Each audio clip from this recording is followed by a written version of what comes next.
이번에 감사합니다. 제가 사도행전 말씀을 가지고 이렇게 계속 말씀을 살펴보고 있는데, 사도행전의 가장 중요한 포인트 중에 하나가 초대교회일 것입니다. 초대교회라는 단어는 우리에게 굉장히 설렘을 주고 기대감을 주고 어떤 하나님의 성령의 그 능력이 이렇게 꿈틀꿈틀거릴 것만 같은 그런 이미지를 가지고 있습니다. 또한 성령이 충만했던 이 교회가 서로 유무상통함으로 얼마나 서로 사랑과 섬김을 함께 했었는지를 우리는 기억하고 있습니다. 그런데 오늘 본문은 그 초대교회 가운데 갈등과 문제가 생겼음을 보여주고 있습니다.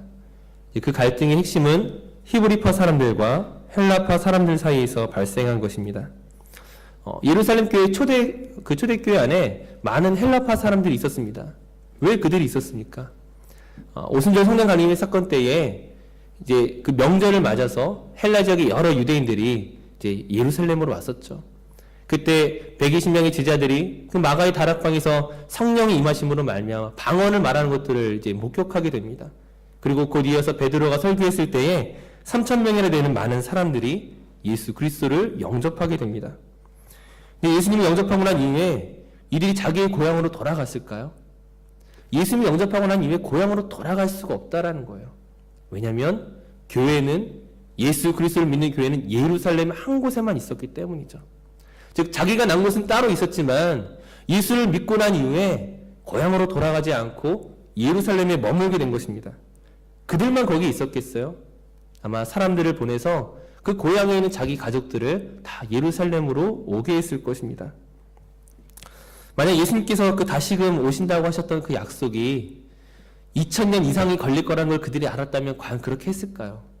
아마 예루살렘이 아닌 자기의 고향으로 돌아가거나 아마 다른 방법들을 생각했을지도 모릅니다. 하지만 초대교회는 예수님께서 곧 다시금 오실 것이라 생각했었고 그러므로 이 예루살렘을 떠날 수가 없는 거예요. 주님이 오셨는데 우리를 만나러 오셨는데 예루살렘이 아닌 다른 곳에 우리가 있을 그 자리를 한 번도 생각해 본 적이 없기 때문입니다. 근데 문제는 무엇입니까? 고향을 떠나 예루살렘에 왔을 때 그 이민자의 삶이 얼마나 어려운지 우리가 잘 알고 있잖아요.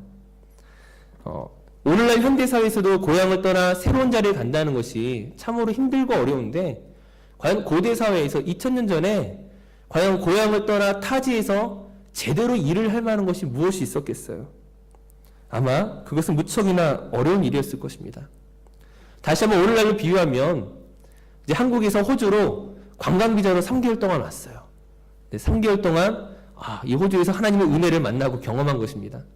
만약 이 하나님의 은혜를 호주 외에 이 시드니 외에 다른 어떤 곳에서도 경험할 수 없는 것이라면 그래서 무조건 시드니에 남아 있어야 되는 상황이라면 사실 그 사람의 처지가 얼마나 힘들었겠어요. 만약 일을 구할 수 있다면 괜찮은 상황이 있지만 아마 그때 당시로서는 일을 구하기가 힘들었을 것입니다. 그럼에도 불구하고 다행인 것이 무엇이었습니까? 초대교회 안에 성령의 은사와 능력으로 말미암아 서로 유무상통하는 일들이 일어났다는 거예요.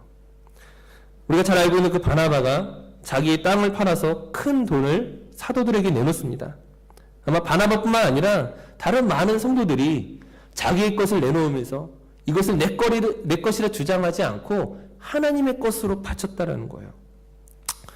사도행전 4장 34절 35절 말씀을 한번 같이 보도록 하겠습니다. 사도행전 4장 34절 35절 말씀 우리 성경과 자막에 있는 말씀 한번 같이 봉독하도록 하겠습니다.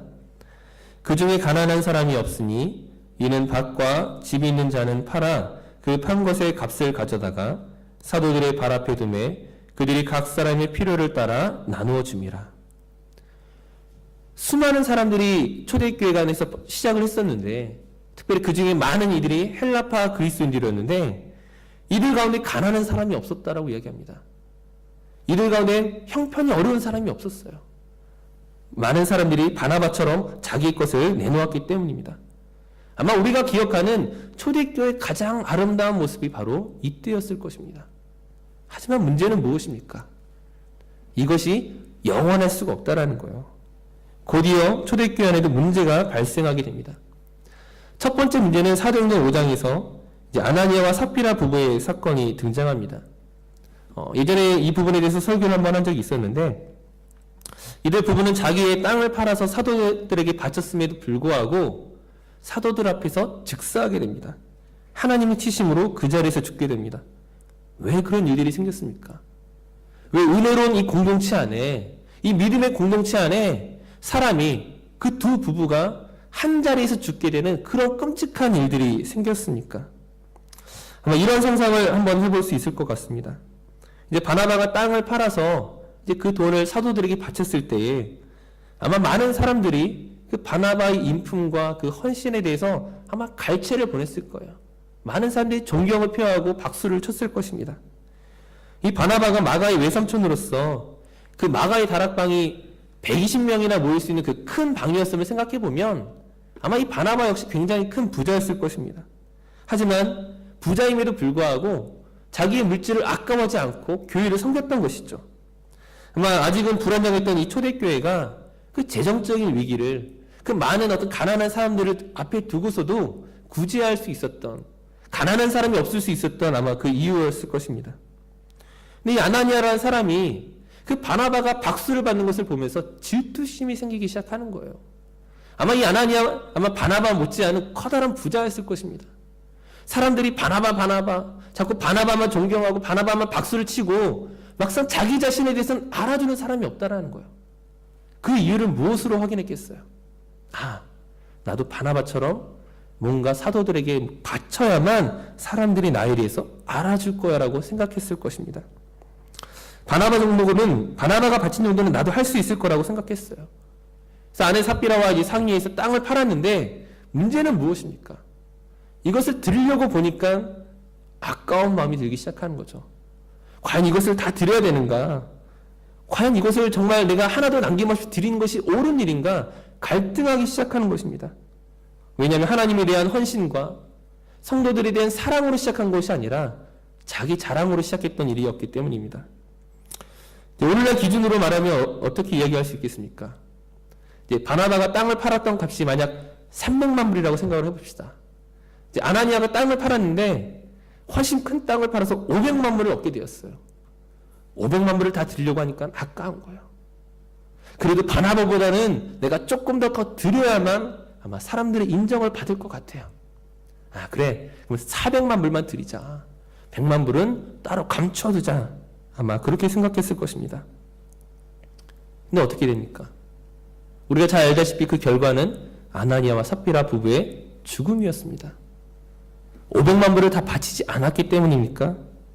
100만 불을 숨겼기 때문에 하나님이 그들 부부를 치신 것입니까? 하나님이 500만 불이 모자라서, 물질이 모자라서 우리에게 요구하시는 분이 아니잖아요. 아나니아와 삽비라에게 하나님께서 요구하시고 이 일들이 시작된 것이 아니었습니다. 그럼에도 불구하고 하나님이 이들 부부를 치시는 이유가 무엇입니까? 이들이 죽지 않으면 교회가 죽기 때문이죠. 이들에게 아무런 문제가 생기지 않으면 교회에 문제가 생긴다는 거예요. 지금 이들 부부에게 있어서는 하나님에 대한 관심이 없습니다. 하나님에 대한 존경심이 없어요. 베드로가 무엇이라고 표현합니까? 하나님을 속이고 성령을 속이는 짓이라고 그렇게 이야기를 합니다. 지금 이들의 행위는 교회 공동체를 파괴할 수 있는 그런 일들이었습니다. 아나니아 삽비라가 이 물건을 바치고 이 물질을 바치고 나서 나는 이렇게 바쳤다라고 자랑하기 시작할 때에 이 초대교회는 은혜 공동체가 아니라 자기 자랑이 난무하는 공동체가 될 수밖에 없다는 거예요. 아나니아가 그렇게 했어? 그럼 나도 그렇게 해야지. 제2의 아나니아, 제3의 삽비라가 등장할 가능성이 있었다는 것이죠. 즉 이들 부부의 죽음은 초대교회의 경종을 울리는 것입니다. 우리가 하나님 앞에 헌신하는 것이 단지 많은 것을 드림으로 헌신하는 것이 아니라 어떻게 헌신해야 하는가, 얼마나 드리느냐가 중요한 것이 아니라 어떤 마음과 어떤 태도를 가지고 하나님 앞에 나아가는가, 그것이 중요하다는 것을 깨닫게 했던 사건이죠. 이 위기를 넘어감으로 말미암아 오히려 초대교회가 더 단단해질 수 있었어요. 이제 자기 자신을 돌아보게 되고 하나님을 바라보게 되고 우리가 왜 하나님을 믿어야 되는지를 다시 한번 돌아보는 그런 시간들이 되었습니다. 이제 이 위기를 잘 넘겼는데 문제는 위기가 한 번으로 그치지 않는다는 거예요.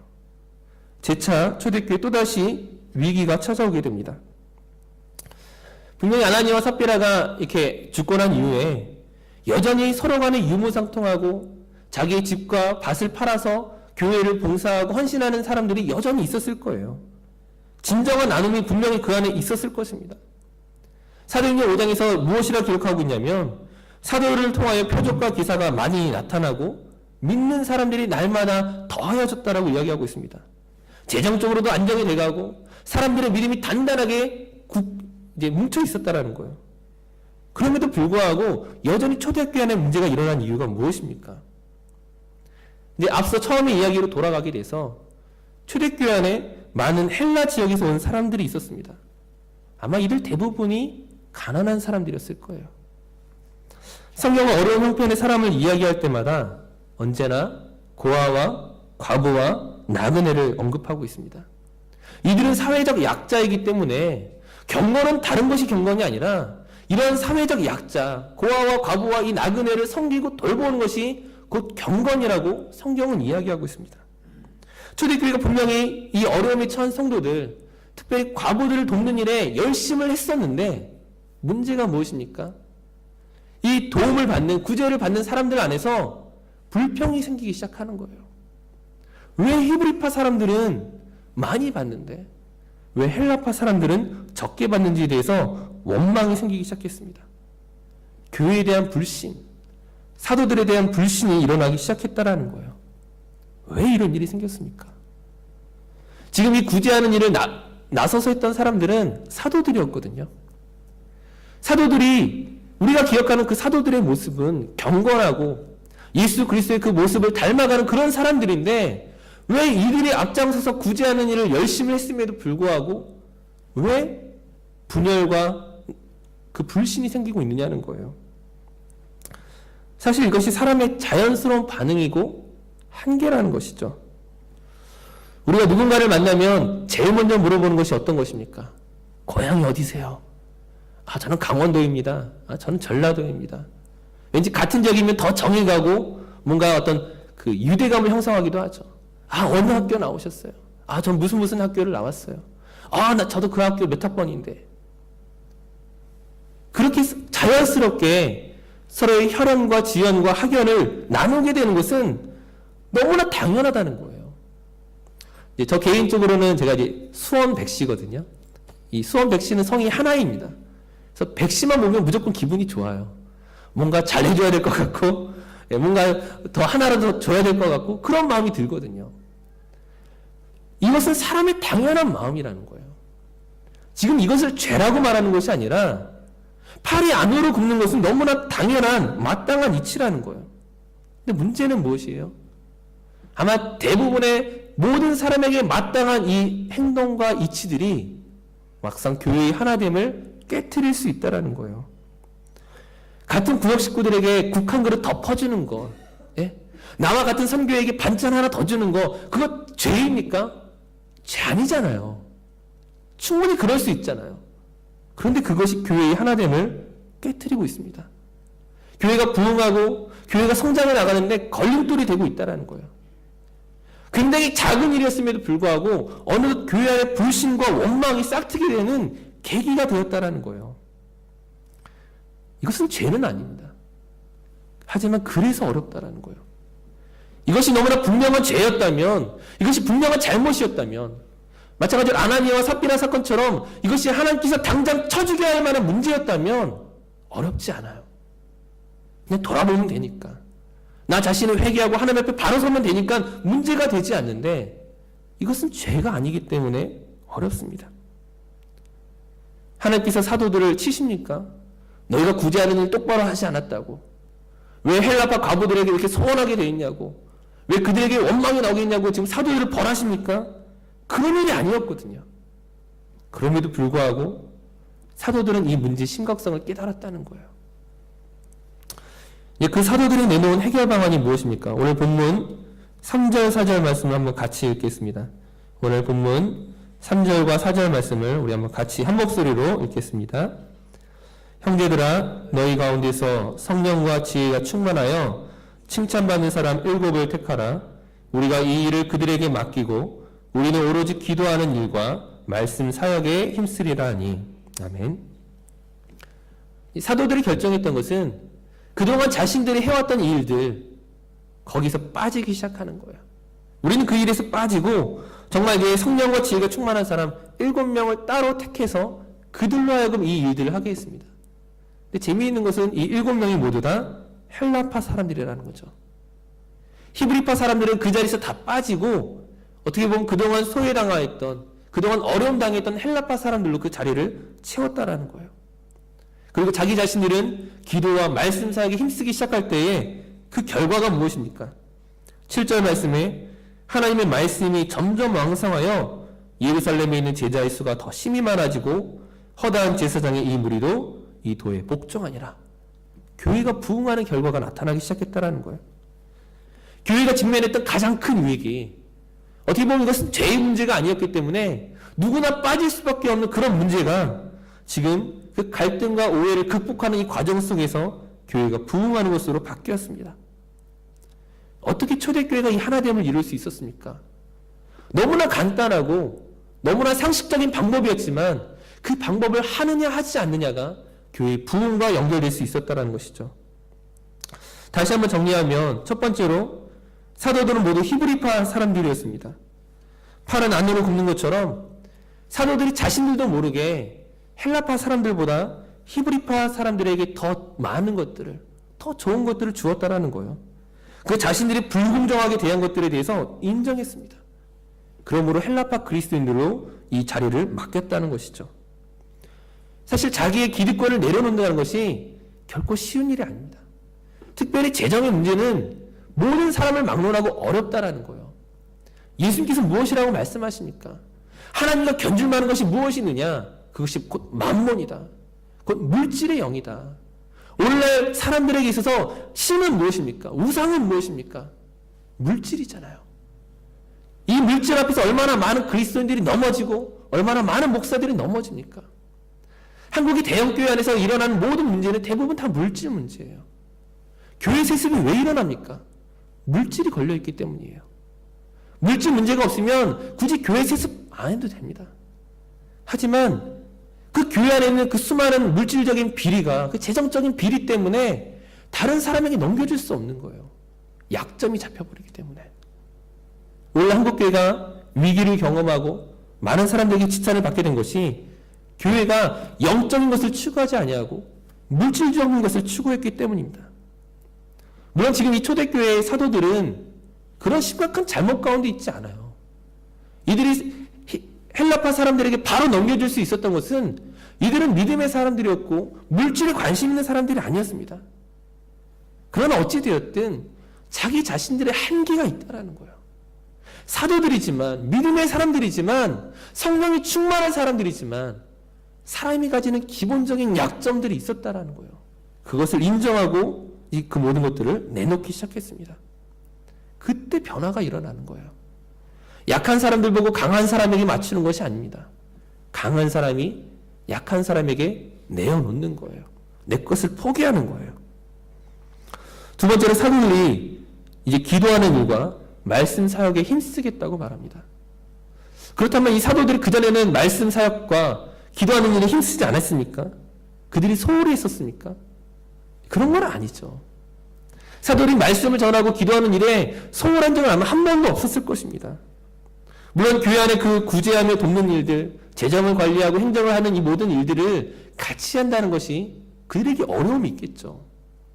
하지만 그렇다고 해서 그들이 과연 말씀과 기도에 소홀히 했겠느냐? 그것은 아닐 거예요. 그럼에도 불구하고 지금 말씀과 기도에 힘쓰는 이것이 사실은 자신들의 기득권을 내려놓는 것과 굉장히 연관성이 있다는 것이에요. 사도들이 아무리 좋은 말씀을 전한다 할지라도 그 구제에서 빠진 과부가 그 사도의 말씀을 듣고 아멘할 수 있겠습니까? 재정적인 문제에 있어서 지금 불신이 있고 원망이 있는데 아쉬움이 있고 안타까움이 있는데 그 말씀이 말씀으로 들리겠느냐 하는 거예요. 사도가 찾아와서 그 어려운 성도의 가정에 신방하고 기도할 때에 그 기도가 진정성 있는 기도로 들리겠느냐 하는 거예요.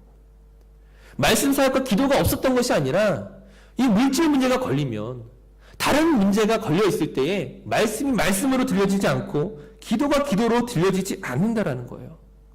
즉, 이 말씀 사역과 이 모든 직분을 집사들에게 맡기는 것은 똑같은 것입니다. 같은 일이라는 거예요.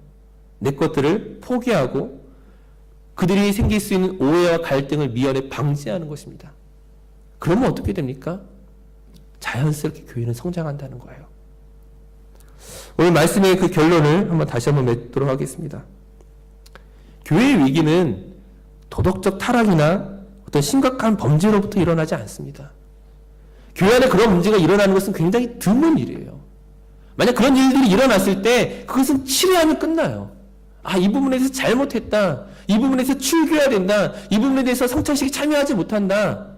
치료하면 그만이에요. 정말로 교회를 어렵게 만드는 문제는 그런 확실한 범죄나 도덕적인 문제가 아니라 우리의 개인적인 윤리와 신앙에서부터 시작된다는 거예요. 아나니아와 삽비라 사건을 봤을 때 지금 이들 부부가 도덕적으로 문제가 있습니까? 도덕적인 잘못에 대해서 지적할 수 있는 사람이 과연 누가 있겠어요? 그 사람 속 안에 있는 그 마음속의 의도와 중심을 과연 사람이 어떻게 알겠느냐 하는 거예요. 그럼에도 불구하고 그것이 교회를 심각한 위기 가운데로 만들 수 있었다는 거.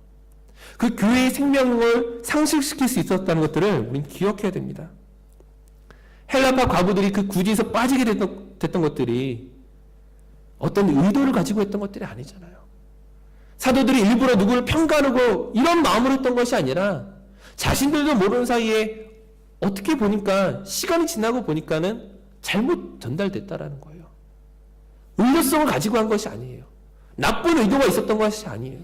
그럼에도 불구하고 교회에 어려움을 끼치게 됐다는 거예요.